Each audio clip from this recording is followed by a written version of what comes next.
तो आज हमारा जो नेक्स्ट टॉपिक है ना वो हमारा है डीकम्पोजिशन रिएक्शन।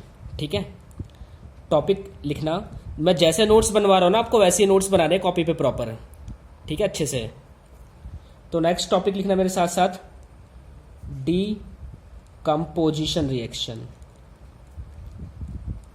Decomposition reaction. देखो अब ना इस रिएक्शन को पढ़ने से पहले मैं आपको थोड़ा सा इसके बारे में बता देता हूं कि इस रिएक्शन में ऐसा है क्या खास। देखो डीकम्पोजिशन का मतलब होता है टूटना। अगर आप इसकी डीकम्पोज का मतलब टूटना, दो या दो से ज्यादा टुकड़ों में तोड़ देना किसी चीज को। अब जैसे अब ऐसे नहीं कि तुम्हें हाथ से तोड़ना किसी चीज को, रिएक्शंस को हाथ से तो नहीं तोड़ना। जैसे मैं आपके सामने एक एग्जांपल लेता हूं, सुनना ध्यान से। आपको पता है कि हाइड्रोजन गैस और ऑक्सीजन गैस मिलके वाटर बनते हैं। अगर मैं आपसे सवाल पूछूं कि बताओ बेटा ये कौन सा रिएक्शन का एग्जाम्पल है, बैलेंस करके लिखना आपको हमेशा, तो आप बताओगे सर ये कॉम्बिनेशन रिएक्शन का एग्जाम्पल है पूरा, क्योंकि यहाँ पर दो प्रोडक्ट मिलके एक सिंगल प्रोडक्ट बन रहा है, कॉम्बिनेशन रिएक्शन है। जो कि आपका जवाब बिल्कुल सही है यहाँ तक। अब मान लो मैं आपसे सवाल पूछता हूँ कि मुझे ना ये जो वाटर है ना, वाटर, मुझे ना इस वाटर को ना मुझे तोड़ना है। अब मुझे कैसे तोड़ना है, हाथ से तो नहीं तोड़ना मुझे। तो देखो वाटर को तोड़ने का तरीका क्या है। मैं एक बीकर लूंगा, मेरी बात सुनना ध्यान से, लॉजिक लगाना एक बस। एक बीकर लिया है, इस बीकर में पानी है, यह है H2O। ठीक है, यहां पर आपको पता है दो रॉड लगे हैं। आपको पता है एक एनोड होता है, एक कैथोड होता है। जैसे बैटरी होती है ना, बैटरी में प्लस माइनस के साइन होते हैं, वैसे इसके ऊपर प्लस का साइन होगा, इसके ऊपर माइनस का साइन होगा। अब मुझे क्या करना है ना, इस पानी को तोड़ना है, H2O को अलग अलग करना है। तो मैं क्या करूंगा, इसमें करंट पास कराऊंगा, इलेक्ट्रोलाइसिस। इसको मैं आगे सर्किट से जोड़ दूंगा मैं आगे। ठीक है, तो जब करंट पास होगा ना, करंट, तो हाइड्रोजन पे प्लस का चार्ज होता है, इस पे माइनस का, ये टूटेगा अब जब ज्यादा करंट पास कराओगे आप। तो ये प्लस वाला इस पे आके चिपक जाएगा और ये माइनस वाला इधर आके चला जाएगा। और इस तरीके से क्या होगा, पानी का क्या हो जाएगा, डीकम्पोजिशन हो जाएगा। अब डीकम्पोजिशन का मतलब होता है जब आप किसी भी सिंगल प्रोडक्ट को ना दो या दो से ज्यादा टुकड़ों में तोड़ देते हो, तो उसी को हम डीकम्पोजिशन रिएक्शन बोलते हैं। ठीक है, मैं लिखवा देता हूं। और ऐसा नहीं है कि जो तोड़ना है आपको वो अपने हाथों से नहीं तोड़ना, तरीके से तोड़ना है। क्या तो वो इलेक्ट्रोलाइसिस के थ्रू तोड़ो, या हीट के थ्रू तोड़ो, या फिर सनलाइट के थ्रू तोड़ो। मैं सारी टाइप्स लिखवाऊंगा इसको। ठीक है, तो ये आपका डीकम्पोजिशन रिएक्शन है। लिख लेते हैं इसके बारे में थोड़ा सा कि ये होता क्या decomposition reaction. When a single reactant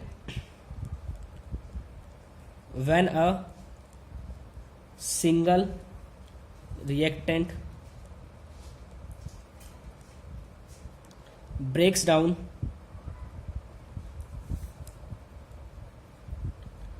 to give, तो लिखा है मैंने कि reactant breaks down to give simple product, it is called decomposition reaction. Decomposition reaction का एग्जांपल है when a single reactant breaks down, जब एक सिंगल रिएक्टेंट ना क्या होगा, ब्रेक हो जाएगा और वो सिंपल प्रोडक्ट बन जाएगा, उसी को हम डीकम्पोजिशन रिएक्शन बोलते हैं हम। ठीक है, तो देखो डीकम्पोजिशन की जो टाइप्स है ना, अभी मैं एग्जांपल लिखवा दूंगा इसका क्या होगा। डीकम्पोजिशन जो आपको करना है वो तीन तरीके से आपके सिलेबस में है। पहला जो टाइप है उसका ये वो है इलेक्ट्रोलाइसिस के थ्रू। इलेक्ट्रोलाइसिस का मतलब होता है करंट के थ्रू आपको करंट देके अलग करना है। सेकंड है हीट, टेम्परेचर गर्मी देके। तीसरा है सनलाइट। देखो दोनों में डिफरेंस है। हीट का मतलब होता है उसके बॉइलिंग पॉइंट से हीट देना है आपको, और सनलाइट जो होगा नेचुरल प्रोसेस से होगा ये। ठीक है, तो जैसे होता है ना किसी चीज को गर्म करना, जैसे अगर आप एक बर्फ है, अब एक बर्फ को अगर आप वैसे ही ओपन करके रख दोगे तो वैसे ऑलरेडी पानी बन जाएगा वो by the process of sunlight. एक हीट करोगे तो पानी बनेगा, दोनों अलग अलग चीजें। यहाँ टेम्परेचर ज्यादा होता है, यहाँ टेम्परेचर कांस्टेंट रहता है। तो इस 3 तरीके से हमें इलेक्ट्रोलाइसिस करना होता है किसी भी चीज, मतलब डिकम्पोजिशन करना होता है किसी भी चीज का। अगर हम किसी भी प्रोडक्ट को जब तोड़ेंगे ना तो वो 3 तरीके से ही पॉसिबल है आपके सिलेबस में। या तो वो करंट के थ्रू तोड़ोगे आप, या फिर हीट के थ्रू, या फिर उसे सनलाइट के थ्रू तोड़ोगे आप।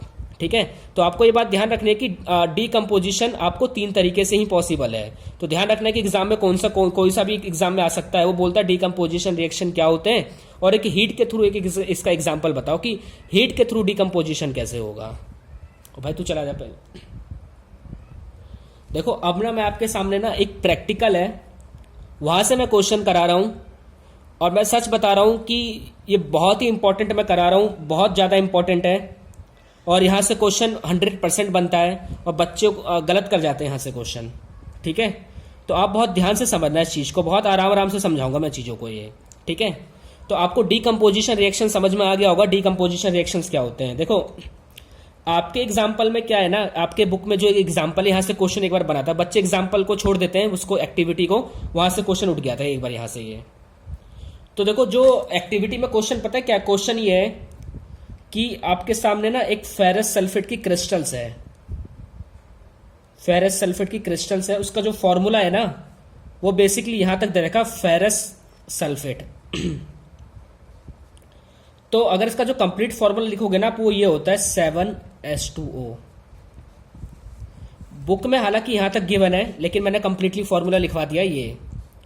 अब समझाता हूं ये होता क्या चीज है। देखो Fe जो होता है ना, जैसे आयरन का सिंबल होता है, तो इसे बोला जाता है, जो ये क्रिस्टल्स होते हैं फेरस सल्फेट के, ये कुछ इस टाइप के होते हैं, और इसके साथ मतलब नीले कलर के होते हैं शायद ये कुछ। ठीक है, मान के चलते ये FeSO4 है, फेरस सल्फेट की क्रिस्टल Fe2SO4। और 7H2O का मतलब है कि इसके साथ वाटर के 7 मॉलिक्यूल्स अटैच है, 7 मॉलिक्यूल्स।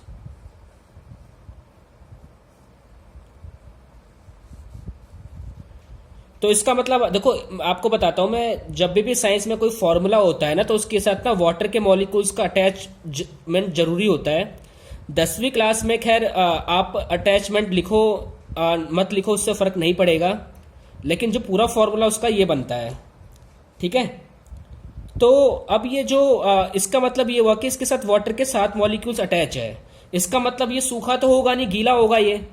और जब आप इसको हीट करोगे ना, आप हीट करोगे तो हीट करने पे जो वाटर के मॉलिक्यूल से सारे उड़ जाएंगे ये, और इसके कलर को भी लेके चले जाएंगे।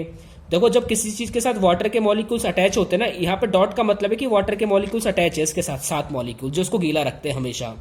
इस दुनिया में कोई भी चीज है ना वो वाटर के मॉलिक्यूल्स के साथ जरूर अटैच होगी। हमारी बॉडी भी अटैच है, जब हम बायो में पढ़ेंगे तो बताएंगे। ठीक है, अब मैं क्या कर रहा हूं ना कि मैं इसको हीट करूंगा। अब मैं फेरस सल्फेट को मैं हीट करूंगा। अब मैं हीट करने का मतलब होगा कि इसके अंदर से वाटर के मॉलिक्यूल्स निकलेंगे पहले धीरे धीरे करके। तो बाई प्रोडक्ट आपका बनेगा ये सल्फेट, जो इसमें देखो कौन कौन सी गैस है, सल्फर गैस है, ये उड़ जाएगी। ठीक है, तो ये बनेगा फेरस ऑक्साइड, और सल्फर डाइऑक्साइड गैस बाहर निकल जाएगी, और सल्फर ट्राइऑक्साइड गैस बाहर निकल जाएगी इसमें से। बस बाकी जो प्रोडक्ट बचेगा ना वो सिर्फ ये बचेगा, Fe फेरस ऑक्साइड। आपके मन में 2-3 सवाल उठ रहे होंगे यहां पर कि सर ये बताओ, देखो ये मुझे पता है कि जो ये प्रोडक्ट था इसको जब मैंने हीट दिया तो ये 2-3 प्रोडक्ट में टूट गया, इसका मतलब ये डीकम्पोजिशन रिएक्शन का एग्जाम्पल होगा। और किसका एग्जाम्पल होगा, वाया हीट के थ्रू किया है मैंने। तो ये डीकम्पोजिशन रिएक्शन का एग्जाम्पल मुझे लगता है आपको समझ में आ गया होगा। इसके बाद आपके मन में डाउट आ रहा होगा कि सर ये बना कैसे, ये कैसे पता लगेगा। देखो ये तो केमिस्ट्री है और ये लेबोरेटरी में करने की चीज है, और आपकी बुक की एक्टिविटी का क्वेश्चन है ये, तो कि एक्टिविटी में जब हम ऐसा करेंगे ना तो तब जाके बाई प्रोडक्ट ये फॉर्म होंगे। ठीक है, तो एक्टिविटी करने की जरूरत नहीं है आपको, एक्टिविटी करना मत आपको बस ये पता होना चाहिए, मेरी बात ध्यान से सुनना, क्वेश्चन यहां से बनता है इन 2 गैसों से, और आपको पता होना चाहिए। पता है क्वेश्चन कैसे पूछेगा, क्वेश्चन पूछ देगा कि कोई सब्सटेंस एक्स है, जब हम उसको हीट करते तो वहां से 2 गैसें बाहर निकलती है, सल्फर डाइऑक्साइड और सल्फर ट्राइऑक्साइड। तो बताओ सब्सटेंस एक्स कौन सा रहा होगा, तो इसका मतलब फेरस ऑक्साइड रहा होगा वो सब्सटेंस। और पूरी बुक में, पूरे केमिस्ट्री में एकमात्र एक ऐसा ये इक्वेशन है जहां पर 2 गैस बाहर निकल रही है। हर इक्वेशन में एक गैस बाहर निकलेगी, लेकिन इस केस में सिर्फ 2 गैस बाहर निकल रही है। ठीक है, तो आपको ये एज इट इज याद करना है, आपको एज इट इज मालूम होना चाहिए इसके बारे में। ठीक है, तो इसको याद कर लेना, यहाँ से क्वेश्चन ट्विस्ट नहीं होगा, क्वेश्चन बस ऐसे ही घुमा के पूछेगा वो। ठीक है, तो मुझे लगता है आपको समझ में आ गया होगा कि ये फेरस सल्फेट का हीट के थ्रू ब्रेक डाउन होना, by product sulphur dioxide, ferrous oxide, sulphur dioxide और सल्फर ट्राइऑक्साइड बाई प्रोडक्ट बनेगा। तो ये आपको पता होना चाहिए, मैं सच बता रहा हूं, अच्छे से इसको दिमाग में बैठा लेना, क्वेश्चन पक्का बनता है यहाँ से। ये गैसेस आपको पता होनी चाहिए कि दो गैस निकलते तो बाई प्रोडक्ट कौन सा रहा होगा वहां पर। ठीक है, आगे हम इसी में देखेंगे डीकम्पोजिशन वाया इलेक्ट्रोलाइसिस। इलेक्ट्रोलाइसिस का मतलब है कि अब हम जिस भी चीज को ब्रेक डाउन करेंगे ना, वो इलेक्ट्रोलाइसिस के थ्रू ब्रेक डाउन करेंगे। ठीक है, तो वो हमने हीट का देखा था, अब हम उसका देखेंगे इलेक्ट्रोलाइसिस के थ्रू। तो जैसा मैंने आपको बताया था कि ये है पानी, अब आप उसको इलेक्ट्रोलाइसिस करोगे। इलेक्ट्रोलाइसिस का सिंबल लिया, आप यहां लिख सकते हो इलेक्ट्रोलाइसिस।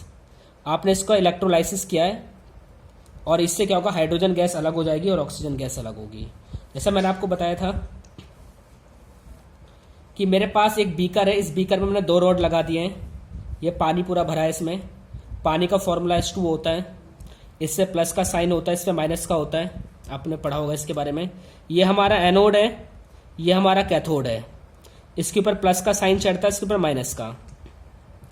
जब आप इलेक्ट्रोलाइसिस कराओगे, इसमें करंट पास कराओगे, तो करंट पास कराने से क्या होगा, ये टूटेगा और ये जो प्लस वाला है ये माइनस की तरफ जाएगा और माइनस वाला प्लस की तरफ आएगा। तो मैं लिख सकता हूं यहां पर कि जो हाइड्रोजन गैस है वो किधर कलेक्ट हो रहा है, कैथोड पे कलेक्ट हो रहा है। तो लिख लेना आप, hydrogen gas is collected to cathode. ठीक है, और ऑक्सीजन गैस किधर कलेक्ट हो रहा है, एनोड की तरफ।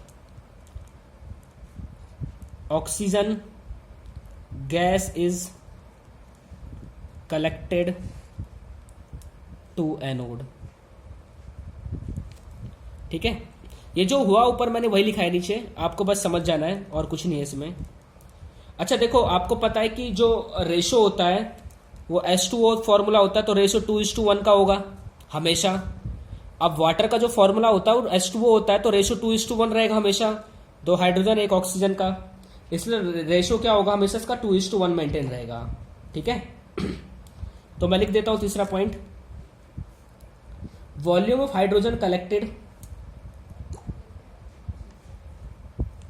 Volume of hydrogen collected is twice